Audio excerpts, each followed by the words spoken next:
In today's video, I'm going to teach you how to get Wisetag. This is an essential feature for managing your financial transactions more effectively, and I'm here to guide you through it in just a few simple steps. So let's dive right in. First things first, you need to open your Wise account. If you're not familiar, Wise is a popular online financial services platform that allows for easy and affordable international money transfers. If you haven't yet set up your account, don't worry, I recommend checking out Wise's website for detailed instructions on how to get started. But assuming you've done that, go ahead and log in. Once you're in, you're on your way to accessing the Wisetag.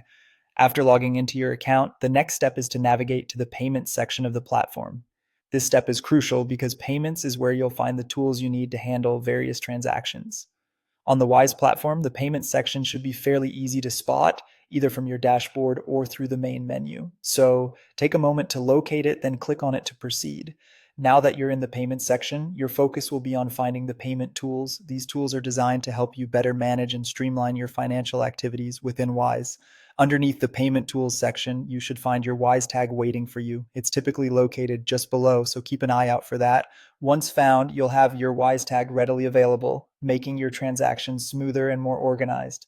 As a quick tip, while navigating these steps, ensure that you're on a secure connection to maintain your data's integrity and security.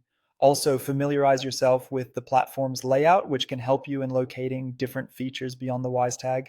And just like that, you've successfully accessed your Wisetag on Wise. It's a straightforward process, but tremendously useful for anyone who regularly handles international transactions.